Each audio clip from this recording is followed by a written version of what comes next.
Hello, and welcome to the Polyglot Files. My name is Michael, and today we're talking about the rarest languages in the world. It is estimated that there are over 6,900 languages on Earth, but over 85% of the population speak the top 100 languages. That means that only 15% of the population speaks the other 6,800 languages on Earth. And right at the bottom of those 6,800 languages, we have what are called endangered languages.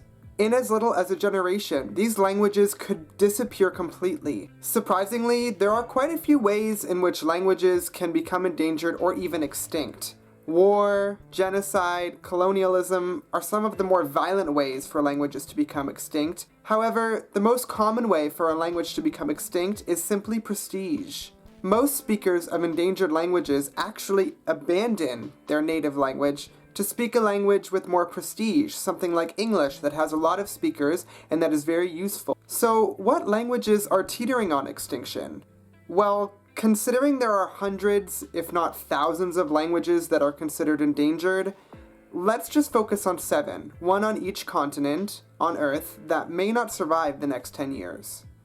Oneida is an Iroquoian language spoken by 150 people in the province of Ontario in Canada, as well as the states of New York and Wisconsin. Oneida has a strong oral narrative tradition. That means that instead of writing things down, most of the Oneida stories and myths have been told orally from generation to generation. That means there is very little written record of the Oneida language.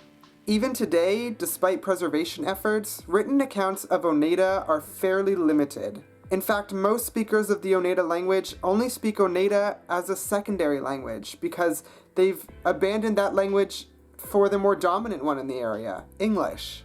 Traveling to South America now, we encounter the Chamicuro language, spoken by only 2 speakers in Peru. In fact, the whole of the Chamicuro tribe numbers only 15 individuals, and they live in an area of Peru called Pampa Hermosa, which means beautiful plains, in the Spanish language.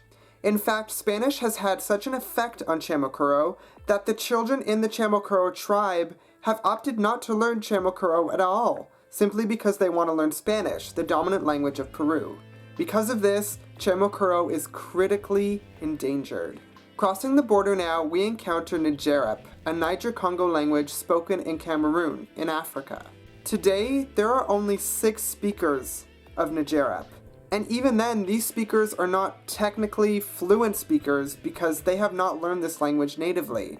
Rather, they speak it at a conversational level, so this language is practically already extinct. Despite this, word lists and grammar guides have been compiled for Njerep.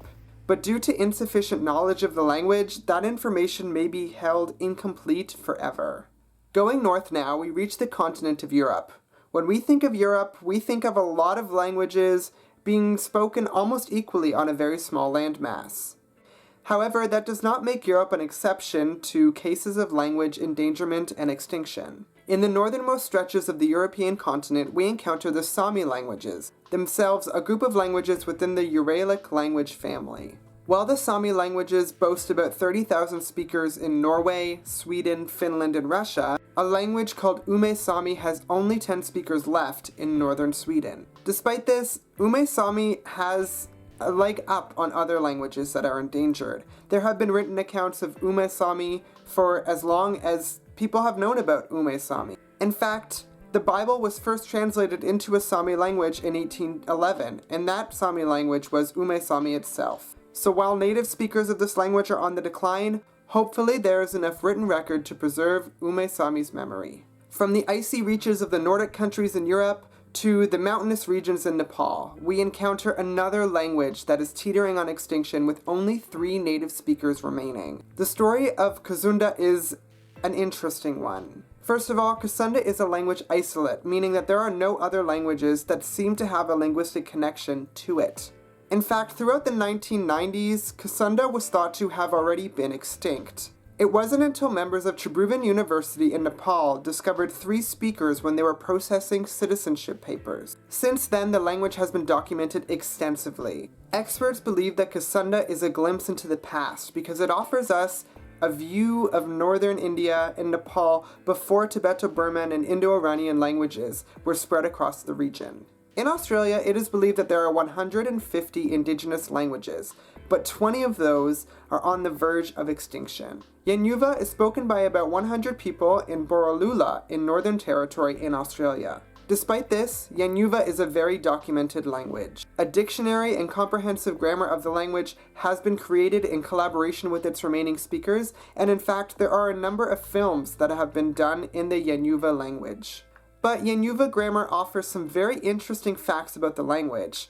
First of all, Yanyuwa has 16 noun cases.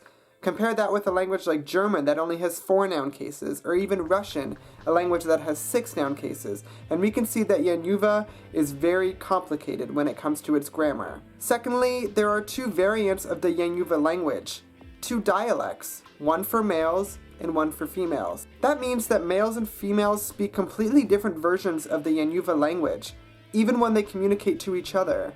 Lastly, in the Pacific, we reach Tobian, a language spoken by about 20 people on Tobi, an island in the southwest islands of Palau. Most interestingly though, Tobian is becoming extinct, but not in the same way other languages on this list are becoming extinct. In fact, Tobian is said to be merging with another language in the area, a language called Sansoralese that is spoken by about 400 people on a neighboring island. This new language is called Echanges, and it is literally a linguistic phenomenon unrolling before scientists' eyes. So there you have it. While we listed only 7 endangered languages around the world, there are literally hundreds, if not thousands, of these languages that are on the verge of extinction. I'll leave a link with a complete list of endangered languages in the description. Thanks for watching the Polyglot Files. If you like this video, please like, comment, and subscribe. See you next time!